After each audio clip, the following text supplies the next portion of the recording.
Dan pemirsa, untuk mengetahui perkembangan terkini terkait banjir yang terjadi di wilayah Ngawi dan sekitarnya, kini kita telah terhubung dengan rekan kami, Asfi Manar, yang saat ini berada di pusat pengungsian korban banjir di Ngawi.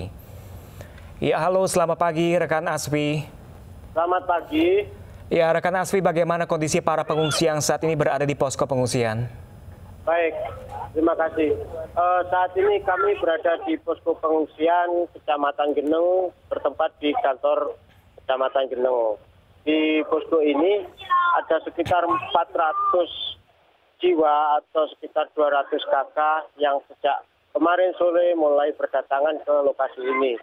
Saat ini sebagian dari mereka masih bertahan di lokasi banjir karena harus menunggu hewan ternak, juga beberapa rumah mereka. Sementara itu di dalam posko ini juga sudah terlengkapi dengan dapur umum, juga tim-tim paramedis yang siap untuk menjaga kesehatan para warga. Baik. Selain itu ada beberapa balita yang oleh Satgas ditempatkan di ruang khusus sehingga mereka masih terlindungi pada cuaca buruk yang kali ini sedang terjadi. Baik, Asfi, kira-kira seberapa jauh lokasi aman atau posko pengungsian ini dari lokasi banjir? Posko pengungsian di Kecamatan Geneng, di kantor Kecamatan Geneng ini sekitar 3 km dari lokasi banjir yang ada di wilayah ini. Sehingga posko ini memang dikhususkan untuk 3 desa yang terdampak dari banjir, yaitu Desa Kaseman, Desa Baderan, juga Desa Wadungan gitu. Jadi ini ada beberapa posko yang sengaja ditempatkan di wilayah sekitar Kecamatan Geneng karena debit air semakin menaik untuk beberapa jam yang berlalu. Ya, untuk pagi ini sendiri bagaimana kondisi cuaca dan ketinggian banjir di sana? Apakah sudah mulai surut atau makin bertambah, Asfi? Cuaca masih mendung dan beberapa tempat wilayah masih terjadi hujan rintik. Sedangkan ketinggian air sejak dini hari tadi terpantau oleh BPBD setempat ada peningkatan meskipun tidak sesignifikan, tidak secepat dari yang kemarin siang. Namun waspada untuk kedatangan air masih dipantau terus-menerus oleh pihak yang berwenang. Apakah lokasi tersebut memang kerap terjadi banjir, misalnya ketika hujan dengan intensitas tinggi terjadi, atau memang ada faktor lain penyebab banjir yang terjadi di Ngawi?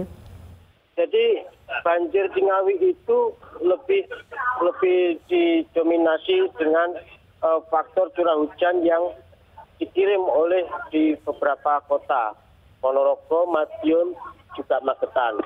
Sehingga pada saat 4 kota tersebut terjadi curah hujan yang cukup tinggi dan mereka bermuara pada di Sungai Madiun.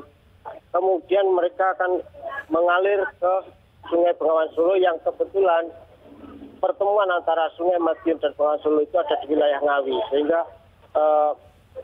potensi banjir sangat tinggi di Ngawi bila mana ada kiriman banjiran dari keempat kota tersebut. Hal itu yang selalu terjadi sepanjang tahun dan tergantung dari intensitas. Kayak yang terjadi sekarang ini adalah hujan ekstrim yang secara bersamaan di Ponorogo, di Magetan dan Madiun selama 2 hari 2 malam gitu.